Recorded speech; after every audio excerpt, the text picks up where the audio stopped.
મંત્રી બલવંતસિંહ રાજપૂતના અધ્યક્ષસ્થાને આગા ખાન સ્કૂલ સિદ્ધપુર ખાતે અટલ ટિંકરિંગ લેબના ઉદ્ઘાટન સમારોહ યોજાયો। સ્ટાર્ટઅપના માધ્યમથી વિદ્યાર્થીઓને આત્મનિર્ભર બનાવવા અપીલ કરતા મંત્રી શ્રી બલવંતસિંહ રાજપૂત। કેબિનેટ મંત્રી બલવંતસિંહ રાજપૂતના અધ્યક્ષસ્થાને આજ રોજ આગા ખાન સ્કૂલ સિદ્ધપુર ખાતે અટલ ટિંકરિંગ લેબનો ઉદ્ઘાટન સમારોહ યોજાયો હતો। આ પ્રસંગે મંત્રી શ્રી બલવંતસિંહ રાજપૂતે અટલ ટિંકરિંગ લેબનું ઉદ્ઘાટન કરી વિદ્યાર્થીઓ દ્વારા બનાવેલ 14 જેટલી વિવિધ વૈજ્ઞાનિક પ્રોજેક્ટ અને કૃતિઓનું પ્રદર્શન નિહાળી વિદ્યાર્થી અને સ્કૂલને અભિનંદન પાઠવ્યા હતા। આ પ્રસંગે કેબિનેટ મંત્રી બલવંતસિંહ રાજપૂતે શિક્ષણ, આરોગ્ય, બેંક સહિતની સેવાકીય પ્રવૃત્તિમાં નામદાર આગા ખાન સાહેબ અને આગા ખાન ટ્રસ્ટ દ્વારા આપવામાં આવેલ સહયોગ અને માનવતાવાદી કાર્યોને બિરદાવ્યા હતા।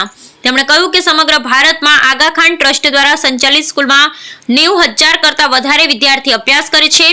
વિદ્યાર્થીઓ દેશનું ભવિષ્ય છે। આવનારો સમય ડિજિટલ યુગ અને કોમ્પ્યુટર યુગ છે। આ યુગને ધ્યાનમાં રાખી વડાપ્રધાન નરેન્દ્રભાઈ મોદીએ સ્કિલ બેઝડ એજ્યુકેશન શરૂ કરાવી છે। વિજ્ઞાન અને ટેકનોલોજીમાં વિદ્યાર્થીઓ કઈ રીતે વિકાસ કરી શકે, કારકિર્દી ઘડી શકે એ માટેની ચિંતા વડાપ્રધાન નરેન્દ્રભાઈ મોદીએ કરી છે। સ્ટાર્ટઅપના માધ્યમથી વિદ્યાર્થીઓ આત્મનિર્ભર બની શકે એ માટે સરકાર દ્વારા આર્થિક સહાય આપવામાં આવે છે।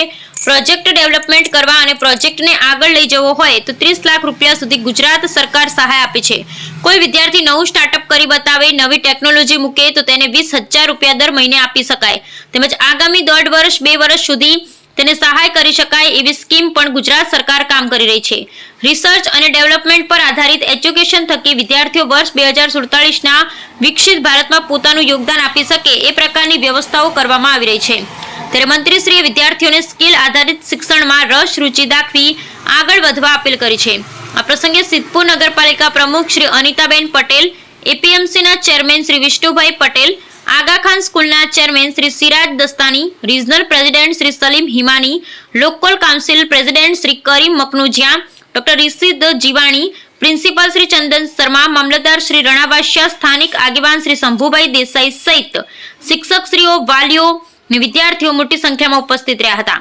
આગામી 5 વર્ષમાં દેશની 50,000 સરકારી શાળાઓમાં અટલ લેબ ખોલવાની યોજના અટલ ટિંકરિંગ બેલ એ ભારત સરકારની એક પહેલ છે જેને અટલ ઇનોવેશન મિશન હેઠળ શરૂ કરવામાં આવી છે। તેનો ઉદ્દેશ્ય શાળાના બાળકોમાં વિજ્ઞાન, ટેકનોલોજી, એન્જિનિયરિંગ અને ગણિતની પ્રત્યે રસ રુચિ જગાડવાનો અને તેમના નવીનતમ ઇનોવેશનની ભાવના વિકસાવવાનો છે। ધોરણ 6 થી 12ના વિદ્યાર્થીઓને વિજ્ઞાન ટેકનોલોજીનું જ્ઞાન આપતી અટલ ટિંકરિંગ લેબ ગુજરાતમાં સૌપ્રથમ મણિનગરની બેસ્ટ સ્કૂલમાં બની છે। દેશભરમાં સરકારી શાળાઓમાં અટલ લેબ ખોલવામાં આવશે। આગામી 5 વર્ષમાં 50,000 શાળામાં અટલ લેબ ખોલવાની યોજના છે।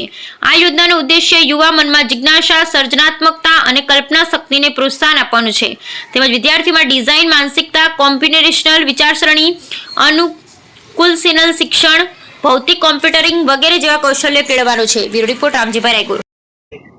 આજે એક વાતનો આનંદ છે,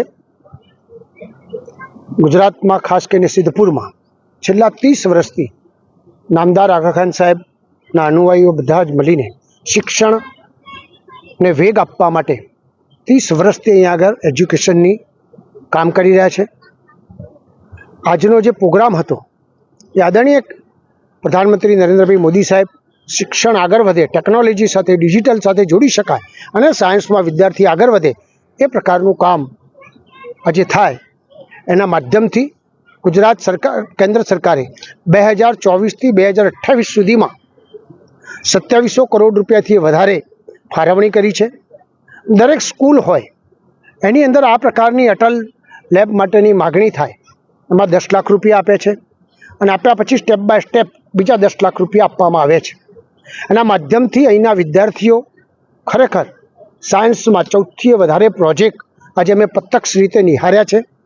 ખરેખર એક અદ્ભુત વિદ્યાર્થીઓમાં જે સ્કિલ પડી છે આજે પ્રત્યક્ષ રીતે જોવામાં આવી। કેન્દ્ર સરકાર અને સંસ્થા બે ભેગા થઈને આવનાર આપણી 21મી સદીમાં ભાવિ વિદ્યાર્થી આપણો આત્મનિર્ભર બને એ પ્રકારની તૈયારી જ્યારે થતી હોય ત્યારે ખૂબ આનંદની વાત છે। હું ખૂબ શુભકામનાઓ આપું છું, ટ્રસ્ટને બિરદાવું છું અને વિદ્યાર્થીઓને એમ કહું છું કે આપ આગળ વધો અને 2047નું જે લક્ષ્ય છે એમાં ભાગીદાર થાવ એ વિનંતી સાથે મારી વાત પૂરી કરું છું।